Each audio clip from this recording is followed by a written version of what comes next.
Hello everyone, welcome back. My name is Nabila Maharani, and in today's videos we're going to talk about something we often do every day. Yep, it is talking, but from a deeper perspective.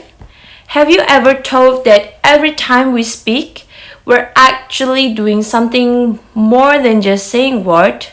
Because today I'll take you into the world of speech act, especially how they appear in daily Indonesian conversations, both spoken and digital. Let's dive in. When we use language, we don't just say things, but we do things. This is the basic idea behind speech act theory, first introduced by philosopher G.L. Austin and later developed by John Sedley.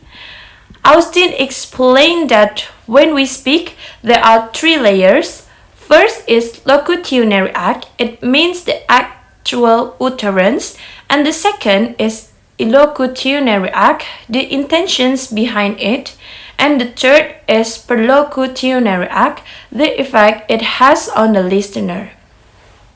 Sally then came in and categorized speech acts into five types. First is assertive, statement that express belief or truth like it's raining. And the second, directive, trying to get someone to do something like please close the door. And the third is commissive, committing ourselves to future actions like I'll help you later. And the fourth is expressive, showing feelings such as I am sorry. And the last is declarations, changing reality by saying it. Like, I now pronounce you husband and wife. So basically, every time you talk to a friend, post on Twitter, or even say sorry, you're performing a speech act. For my study, I analyzed two casual dialogues and one Twitter post. They were either adapted from real-life situations or selected for their pragmatic richness.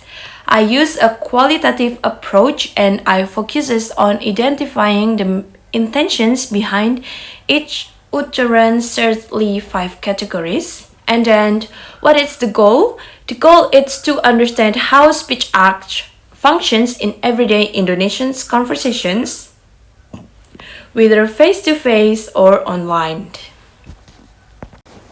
Okay, let's look at the first conversations. A says, hey, can you give me some water please? And B replies, sure. At first glance, A is asking a question, but actually this is a directive speech act. They're politely asking for waters, and B's response, sure, is a commissive, showing willingness to do the actions. This is simple dialogue shows how language is used to perform actions and how politeness shapes the way we make requests. Now for the dialogue 2, A says, I want to go to Paris, and B replies, why? A is asking an assertive statement, sharing a personal desire, and B's response might look like a question, but its purpose is to prompt explanations. So, B's questions is actually a directive. This shows that even questions can function as speech acts depending on the context. Okay, let's move to the digital world, specifically Twitter. Here's the tweet. The government keeps making promises, but nothing ever happened. When will they actually work?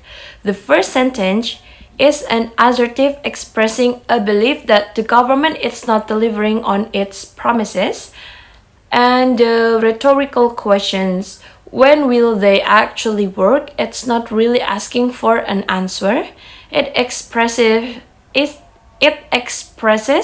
frustrations, an expressive act, and possibly even a directive, implying a call for change.